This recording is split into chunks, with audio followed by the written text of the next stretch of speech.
Hey folks, welcome back. In this video, we'll take a look at how you can shade rounded objects. We'll do a few examples here so you can get the basic idea, and then you can practice on your own. So let's get started. You'll notice here that I have multiple layers. Each layer contains an object. Now this object up here is just basically a rectangular shape.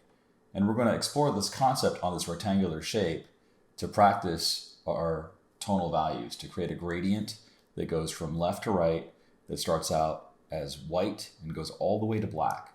This concept is really important to understand before you can apply it to a rounded object. So the first thing I'm going to do is I'm going to make a new layer underneath this rectangular shape. And then I will use my magic wand tool, keyboard shortcut W, and I will select inside. You want to make sure that your rectangular shape is fully enclosed. You don't want any gaps. Otherwise, the magic wand tool will select outside of the rectangular shape. The other thing that you want to keep in mind is you want to make sure that you have the magic wand's tolerance set to some value that's greater than 32. You want to make sure anti-alias, contiguous, and sample all layers are all checked. Without that, it's not going to be able to work the way I'm showing you. So once you have this set up, the next step is to go ahead and set up our shading brush. So let's hit the B key and let's navigate to our brushes. And we're going to use this soft, round pressure, opacity, and flow brush. So go ahead and select it. The size of that brush itself, we can make that a bit larger. So let's just go ahead and crank that up. In this case, I want to make it just a little bit bigger than my rectangular object. So this is a pretty good size. I've got 130 pixels. So with that setting, the next thing that we want to do is we want to go ahead and change the opacity of this brush. We'll set that to 25, and then we'll change the flow to 50. Now, opacity has to do with the transparency of what you're putting down. So if you're using black and you have a 50% opacity, it will look like it's gray. Flow has to do with the amount of, the way I like to think about it is the amount of digital ink that's coming out of your stylus. I know that there's no ink that's actually being transferred, but consider the idea that if you have a really good ballpoint pen or a really good fountain pen, it's at its best state, it's going to give you a really nice 100% flow. But as that pen starts to wear over time, it starts to diminish its flow. It's the same basic idea. So they're related, but they're not, okay? So the next thing we're going to do is once we have those settings in place, what we'll do is we'll go ahead and save this in our tool presets. If you go all the way up to your tool presets, you can see that I've got several tool presets that are already saved. I'm going to go up to the gearbox. I'm going to choose new tool preset. I'll give it a name. I'll also include the color. I've got black selected, so I'll go ahead and include the color for this example. And I'll just call this, with my initials, KMS, shading brush. And you might see a dialog box that pops up asking whether or not you want to save this into your brush panel instead. I always click no.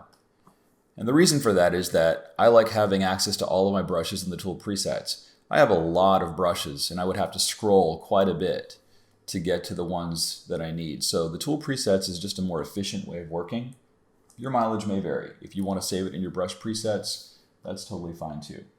So here's the strategy now. What we're going to do is we're going to take that black, soft, round, pressure, opacity, flow brush with the appropriate settings here, and we'll just start off by making some vertical strokes. I'm going to make the brush just a little bit bigger to save myself some time. What you're trying to do is you want to make the right edge as dark as possible. And as you start moving towards the left-hand side, you're just going to layer your values. So you're going from light to dark. Now, if you're seeing one unique value, you're not seeing this light to dark transition. There's probably an issue with your pressure sensitivity. So you want to go ahead and take a look at that. Make sure that your device supports pressure sensitivity. So this is getting progressively darker until black. And you shouldn't see any lines. It should look very, very smooth from light to dark. And part of the reason that we're using this opacity and flow is it's actually really good for allowing us to put in layers. If you had 100% flow and 100% opacity, it will transfer a lot of the black digital ink onto that particular surface. So this is a pretty good gradient. You want to try to see if you can do this on your own before working with more complicated shapes. So let's take a look at our sphere. Now, this is more of a technical exercise. I'm not going into the idea of, hey, here's a light source, here's shadows, and here's attached shadows and cast shadows. This is just purely a technique-based thing. If you want to learn more about lighting, there's definitely some videos that you can watch on that, either on my channel or you can watch it on other people's channels. But I just want to show you the technical aspect of how I do this. So I'm going to assume that the light source is coming from the left, and I'm going to use my soft round pressure opacity brush. And I don't want to make this brush too big. I don't want to make it too small. I think it's going to be very ineffectual if I make that soft round pressure opacity brush really, really small. You want to make it large enough to where it's almost at the size, if not larger, than the object that you're shading. And the other thing too is I want to keep my shading on its own layer. So if I have a light source coming from the left and it's coming from us towards the object, then anything that's facing away will be darker. And I'm actually painting outside of the object here. And what this does is it kind of allows some of that extra outside part of the brush to cover the shaded area. So I'm using the magic wand tool to make my selection.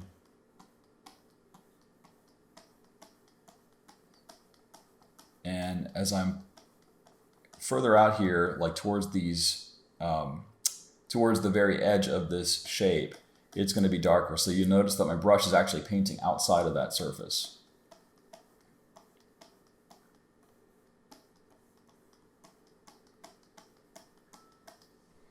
So there we go. We can hit Command D or Control D to deselect. Let's now consider a light source coming up from the top and see how that affects this oval shape. So I'll make a new layer underneath my oval. I'll use my brush tool. You're going to have the highlight on the top.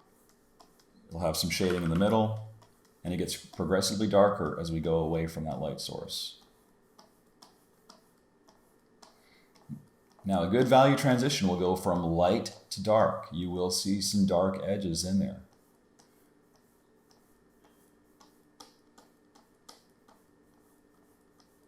You want to blend as much as you can.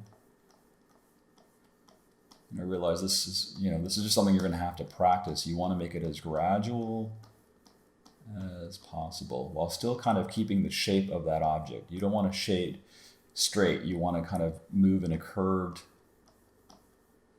line. All right, let's practice that with the cylinder. Let's assume that the cylinder is having a light source coming directly from the left. So again, we'll use that brush tool, make it a little bit smaller. You can use the right bracket key to make the brush bigger. You can use the left bracket key to make the brush smaller. We're going to paint straight up and down. And as we get towards the side where we have a lot of dark values, we'll just increase the pressure on our stylus. And as we get into the middle, it gets lighter. These are known as attached shadows. They're attached to the object. And that's the lesson that I'm focusing on with this video. Same thing with the cone. We'll assume the light source is now coming from the top right. So that means the side that receives the light will be getting the highlight. Just think about putting a flashlight in front of your face. Your face, the front of your face will get illuminated. The sides maybe not as much, and then the back of your head will definitely not have any illumination. So that's how I try to visualize light sources. So we're painting outside, and I think that's the biggest takeaway here. You're painting outside of the object's area, and you're using the most pressure so that you get this nice dark value. And then as you start moving in towards the object, you start to lay a little bit less pressure. And what you're looking for is that light to dark transition. If you shade your objects, and I'll just give you another example that's maybe not correct, but if you just have shading like this, there's really no tonal range. You're not seeing that range from light to dark, right? So what you want to do is you want to really strive for this idea of showing dark values that move towards some light value. You want to be able to see that range. So that's a little bit on shading. Hopefully you find value in this. Practice this with a variety of shapes. You can use this on cones, cylinders, spheres, any rounded objects, pipes, that sort of thing. I find it to be pretty handy, and good shading can really convey that illusion that you have a round object.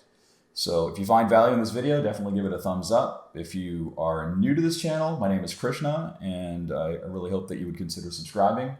And more great content is coming up. I hope that you'll stick around. Thanks so much for watching, and I'll catch you in the next video. See ya.